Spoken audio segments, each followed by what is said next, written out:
going to be me now microblading this top one, and I'm going to do a powder technique on the bottom.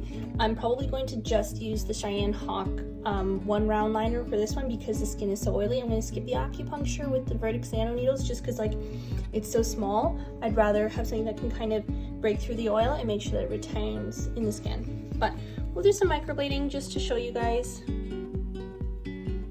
how it looks. Just hope to God I don't get lemon in the eye. Here I am starting with a basic microblading technique. It smells like I'm doing fresh laundry or something.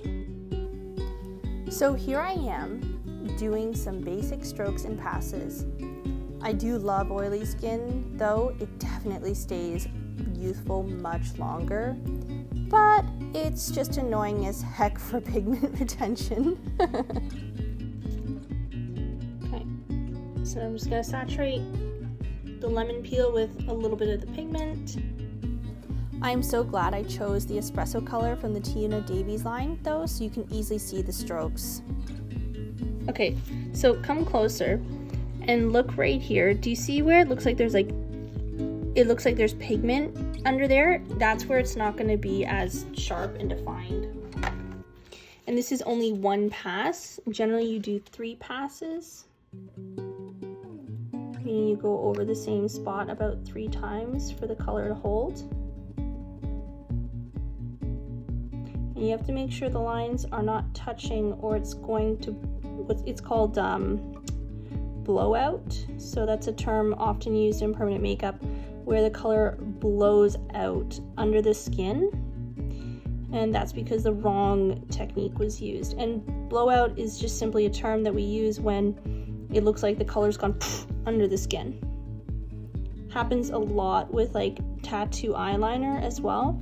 If someone's gone too close to where the outer tear duct is, the skin is so paper thin there, you really need to be careful and have someone who's experienced in that before just letting anyone do your tattoo eyeliner, okay girls and boys, be careful. One thing I have to admit about this is I do just love watching the blade glide across the skin like butter. I do love these blades by Minx Brows though. They really do make excellent blades.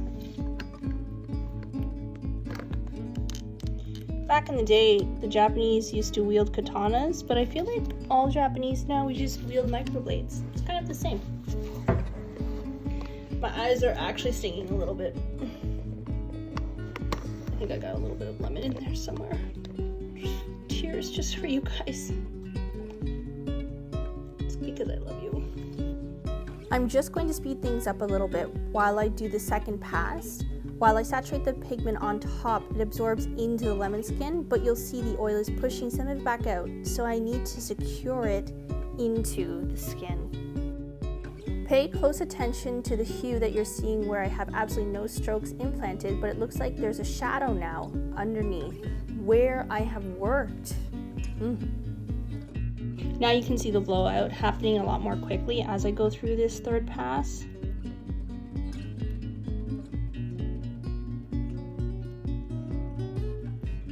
And with the third pass, or the second pass, or even the first pass, you guys can see I'm not really applying any pressure on the skin. It's literally only gliding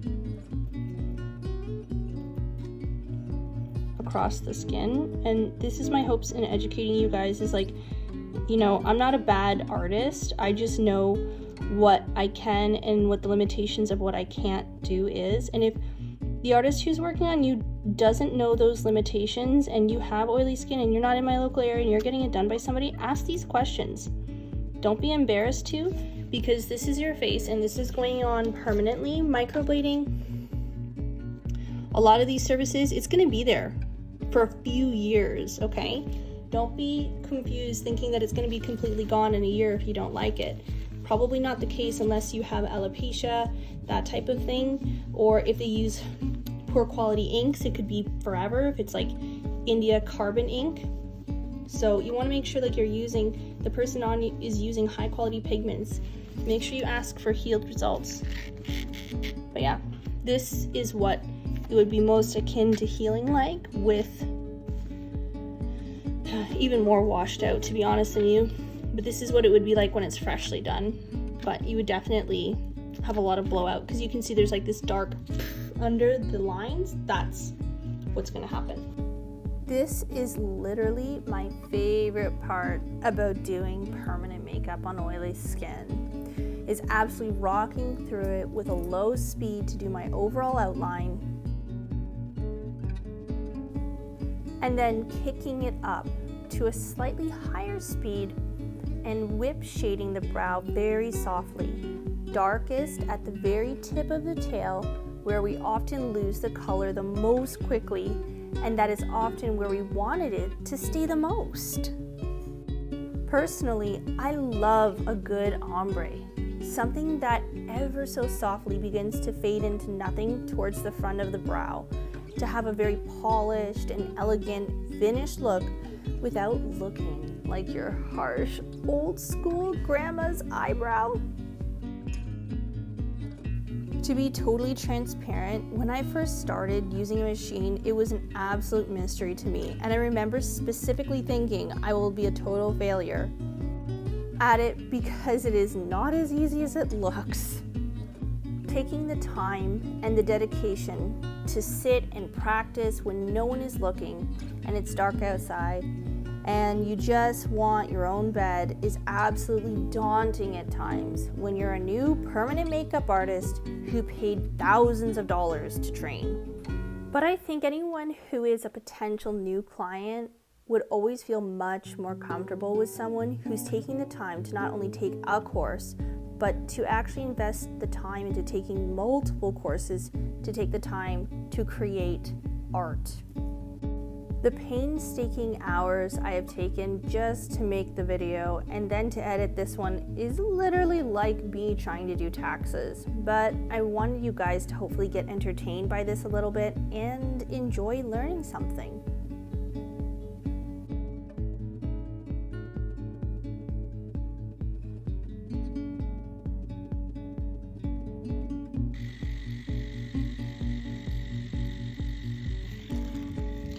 Alright, I'm done. So, as you can see, one has like no blowout, the other has tons of blowout. And often cleaning someone's skin after doing a permanent makeup service is very messy, just like this. So that's like a lemon.